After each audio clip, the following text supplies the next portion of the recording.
Yo, it's your boy YG Tesh, a.k.a. Tamula, and I'm here with... Sacred 919. And I'm also here with my co-host, Dre. Dre, what's up? How y'all doing? Like I said before, make sure y'all tap in with him, man. He did some music videos for me. So tell us about yourself, man. Introduce yourself to the listeners. Like, who is the Sacred 919? Yeah, well, I'm Sacred 919. I'm from Durham, North Carolina, bro, like around Central, that little part of town, man. Yeah, I've been doing this, like actually rapping on a mic for like a year and some change, but I've been writing since like I was like a youngin', so I'm just now kind of tapping into what I can really do. Okay. Yeah. So tell us about like your musical journey. What inspired you to get into music? So like when I was in like 5th grade, bro, like I really wasn't like paying attention to music like that, but I was at school and this dude named Philip Shabazz pulled up and he do this thing called like Poetry Week, right? So like that whole week you're just like writing a whole bunch of poems and stuff like that, and like I caught it like really easily. So like since then I just been like writing poems, and then from there it turned into like raps and stuff like that. So then I just kept doing that, and just it helped me through whatever I was going through, whatever was happening, and I put it into the I felt that. For sure. So how would you say like your what's the message you be wanting to give off when you like in your music, like when people listen to you? Yeah, okay.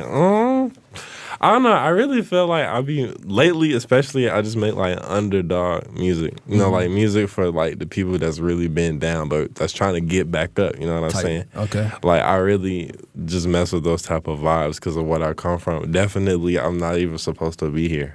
So it's just been creating like sounds that just like push people forward and stuff like that. Word. Yeah. So who would you say are like your biggest influences and everything? Like who inspired you the most?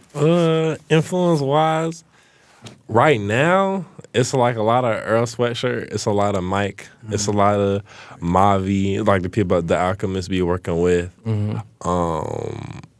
Yeah, just people in that sort of like lyrical lane. Lucky too, like I really am messing with his sound right now. Okay. Like V's, just like people that really just be barring up and just saying the realest stuff. I really just like. So you would say you were very versatile?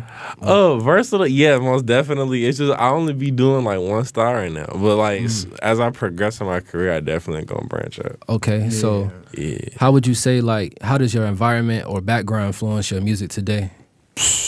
I mean, it is my music. Like everything that I experience and all the people that I talk to and the things that people tell me, and like just even like the smallest interaction will inspire me, and I will put it in a song eventually. Like stuff that makes me think and reflect back on like my just everything that's going on. Okay. Yeah. I felt that. For sure. You got any questions? Yeah, you said earlier you said that you mentioned that you wasn't supposed to be here. What? Yeah. Why you said that? What circumstances have you been through?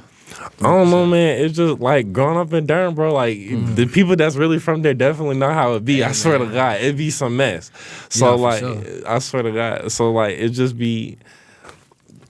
I don't know. Just I don't know. Want to get into like super specifics, but just like stuff that be happening. Nah, I felt that. Yeah. Nah, so yeah, like I said earlier, I know you through DJ.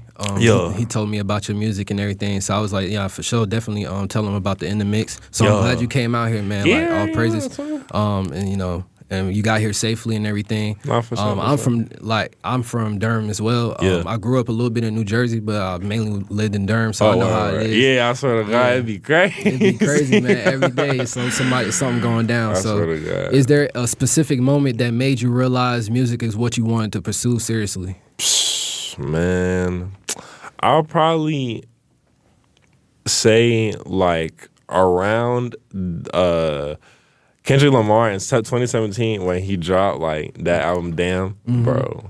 Man, that's the first like body of work that I can remember hearing that actually like made sense cohesively as an album, and I paid attention to it as that like a real body of work to be studied from. And then like just trying to emulate not that sound, but just emulate like the mastery, bro. Like I really appreciated the art there, and it just pushed me to keep creating in my own stuff.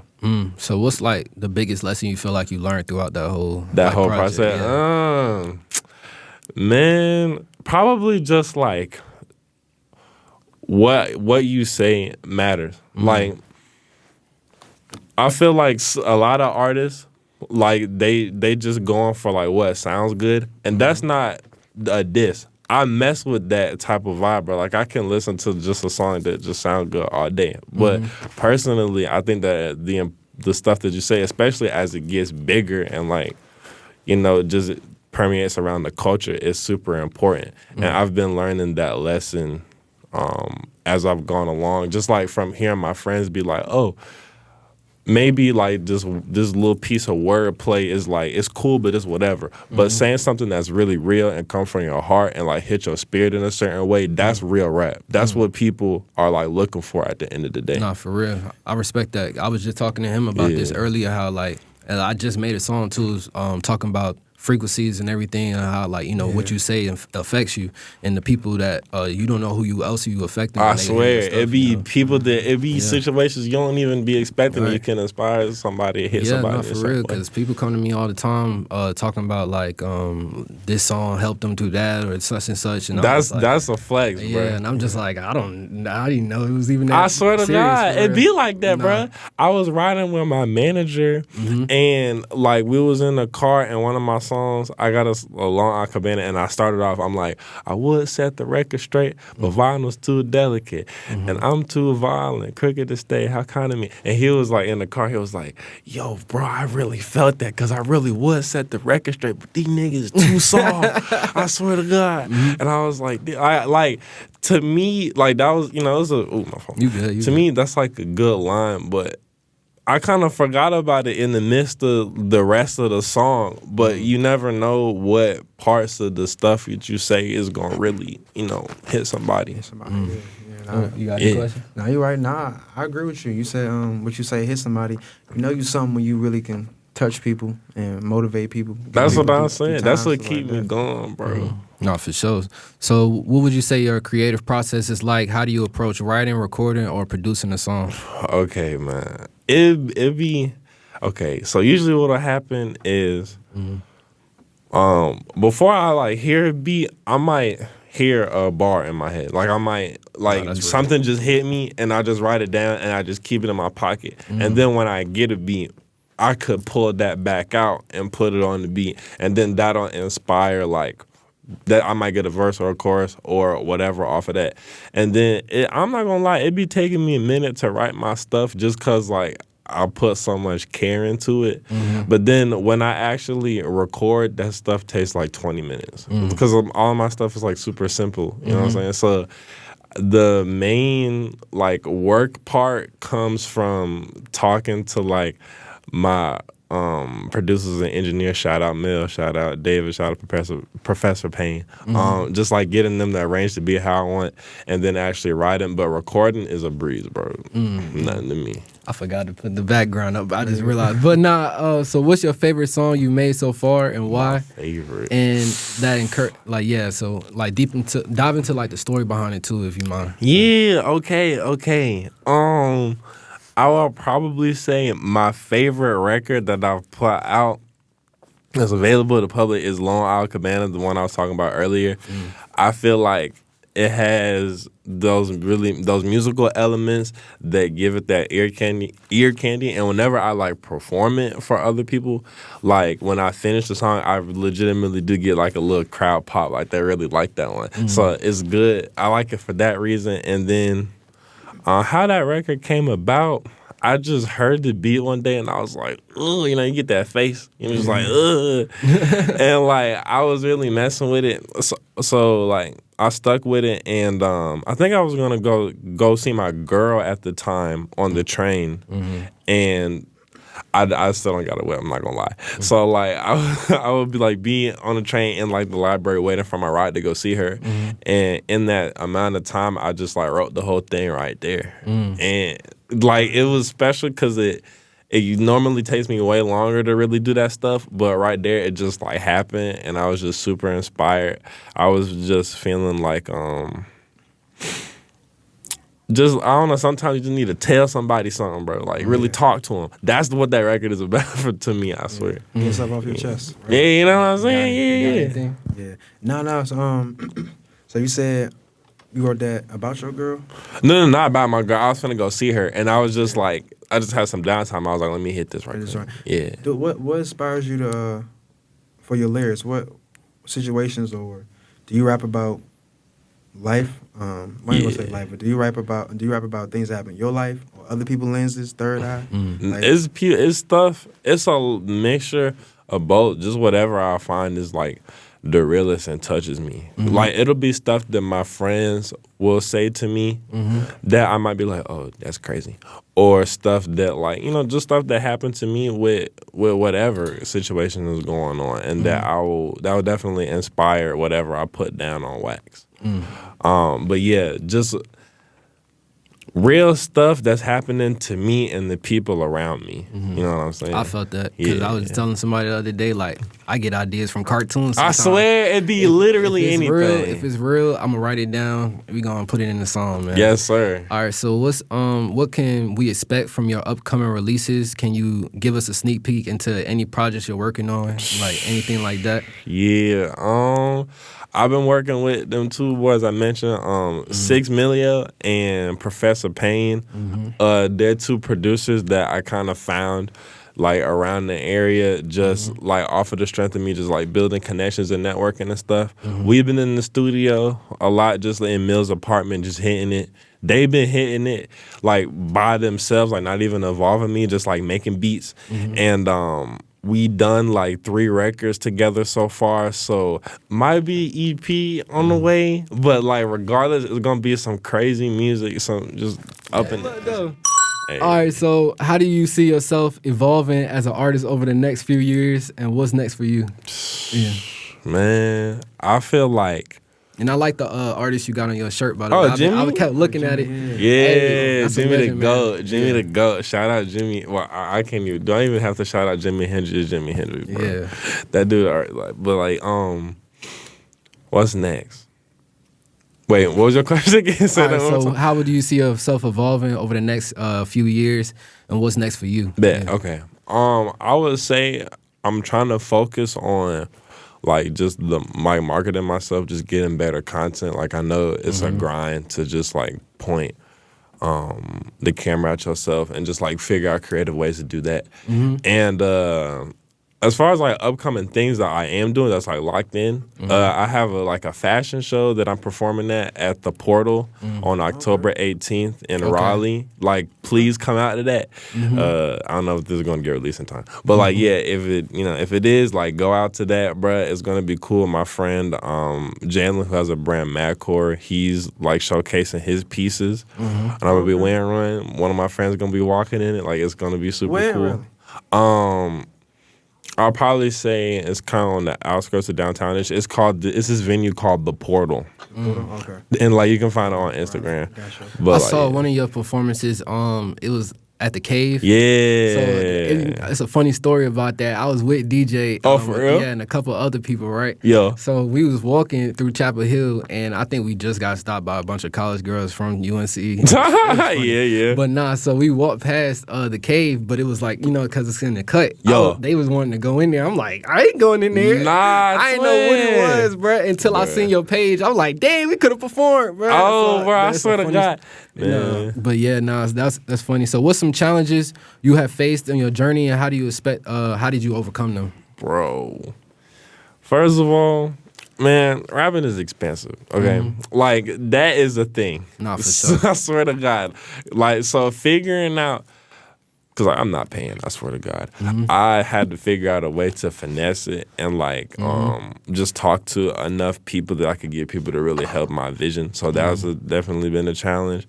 And then like just like personally, just like getting your face out there. It's like a whole thing. At least with me, with like just having confidence in the things that you say and how you say them and like where you say them and who's looking at you. And my mom will always, shout out my mom.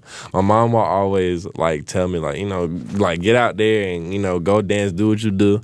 But I just be like, just so scared, like really hesitant to like really, I feel like, of course, like the best time to plant a tree was 10 years ago. Like I probably would have been way farther ahead if I started earlier, but it don't really matter because, we here now. Okay. But just overcoming like self-doubt has been a major challenge. That's real. And I want to kind of go back to that point you said about, you know, putting yourself out there. Yeah. You know, promoting yourself. Like, if you're an artist, man, definitely don't be afraid to put yourself out there. You got to. And promote yourself. That's kind of why we started this in the mix, because I just wanted to put other artists on the map, and like, especially in North Carolina. Yeah, and, for like, sure. Just, you know, helping y'all get content out. And I just was like, you know, it's a good idea in general. I swear. Yeah, so that's nice for you to say. And then where can people find your music? Shout out your socials and platforms, and any final thoughts and shout outs you want to give before we wrap up. I got you, bro. It's sacred. Sacred with 2 D's, all lowercase, .919 on Instagram. I'm like that on TikTok, and those are the main ways that you'll be able to like find me. You know, you can shoot a DM, be like, you know, what's up? You know, I'll talk. Definitely, I'm not big enough to not talk back to anybody that's showing love, bro. Yeah, just shout out all my day one. Shout out E.T., Rich, Info, P, all them. Shout out Amelia. Shout out David. Shout out Outlaw Nation. All of my bros back in the bull. All that. Yeah. Matter of fact, I want to ask you one more question. So, what's some advice you would give to somebody else, like, you know, that's in, like, either in your position or trying to like get to somewhere in music? You know, For what I mean? sure. Yeah. I'm not nowhere yet, but I definitely feel it rising in me. Like, I definitely feel the potential. And a lot of people be asking me for sauce, and I just, like, practice. There's no greater thing that you can do than just practice. And that doesn't mean, like an hour or 2 hours. Sometimes my work for the day will be, like, 30 or 40 minutes of writing, and that's it. And that's to avoid like burnout, and also it just promotes consistency when you're not like bullying yourself. I don't have to do it because it's my passion. Like whenever I'm writing or working on anything, like I love it. But just practice. I know some artists be like, I haven't written anything for like however many. I'm like, how do you even function? Like, just practice, just do something every day, have no 0 days, and then eventually, you know, you'll definitely be somewhere and be somebody as long as you keep up with it. No, for sure. You got anything else? No, I do got one more question. What is let's say 5 years from now? 5 years. What is Sacred 919 see himself? What you trying to go with this as far as rap? Some people just Man, I need venues filled. I need like album placements done, like some of my favorite producers. Tours, yeah. I need all of that. I want to be out of Durham and at the same time having the ability to like, yeah, for sure. I want to be out of Durham, but also have the ability to come back to the city and like turn everybody up. Because everybody that is around there, for the most part, has shown me a lot of love. And like I've gotten like a boost from actually being around there. So like, I definitely want to, you know, give back eventually. I got a question. So, would you say you want to take over, you know, North Carolina area first, like Durham area first, or you don't mind like going somewhere else and then coming back? You know what I'm saying? I mean, you asked me like if I want like a J. Cole, like go to New York, get signed to come back. Honestly, it's a lot of pride in wanting to do it like from where I'm from. You know what I'm saying? Like I don't really hear a lot of like super duper big people coming from out of the city. Like it's mostly like Charlotte and Raleigh that I feel like be popping out the big mainstream people, and I want to be one of the pioneers of that and like really show what the city got to offer besides trap music. Oh my God. Nah, I felt that. But yeah, I want to do it from home and then like also like develop home, and so like we have more of a like musical backing, and everybody is just like stronger together. Yeah. And now one more question, because we forgot to ask. So how did you come up with the name Sacred 919? Oh, I love telling this story. I'm so glad y'all asked this question. Okay, so fun fact about me, like when I was 12, I moved away from Durham to like Minnesota. Yes, bro, terrible. I hated it, but I was there with my moms and my sister and my grandma and me. And I was like, by then, this was like high school. So I was definitely leaning into just like becoming more of myself individually. And like, I was starting to take more interest in music. And I was in choir for that. like playing drums and stuff. And we were driving to like a concert that we had at my school. And I had been telling my mom that I had been wanting to rap for like years and years and years. And I could never come up with a name that I actually liked for myself. Everything that I came up with was lame. But we're sitting in the car and my mom is like, hey, son, I had a dream about you, and in the dream, like, you were a rap artist, and like you had the crowd shouting your name, but it wasn't your name. They were saying sacred, like sacred, sacred, and I was like, whoa, that's super hard. Like a premonition from your mom to do what you want to do for years, and then on top of that, like, the name is just hard. And then the 919 just came from me being from the Bull. Eventually, when I get bigger than the city, I am going to rip that off. But, like, no, it's always going to be a love for the Bull. And, like, I just got to let people know right now that, like, that's definitely what I'm rapping. And that's where I'm, I felt that. That's hard, where the sound man. coming from. That's dope. You got anything else? Nah, that's dope, bro. Your mom had. Yeah. I swear to God, bro. That's probably the best story I didn't heard so far about how somebody got. I cannot believe it to this day. And like, do y'all know how good it felt to like show my mom like my first show flyer and be like, yeah, like I'm doing it, like it's working. You know what I'm saying? No, I felt that. Yeah, it's not even nothing yet, but the fact that I'm even like close to touching something like super monumental is just filling me with so much drive and motivation. That's why I've been going so hard, bro. So you say you got an upcoming show on the 18th, right? Yeah. Yeah, so make sure y'all tune in and check them sure out. You head to the portal at Raleigh, bro. Head to my page, Sacred with 2 G. What time it will start? The show? Yeah. I have to get more details on it, actually. But I would definitely, if y'all look at my socials, I would definitely be promoting that. Yeah, most definitely. Make sure y'all stay in tune. For sure. And then you said they can follow you on all platforms? So. Yeah, Sacred 2Ds.919. Yeah, make sure y'all tap in, man. Yes, sir. All right, thank you.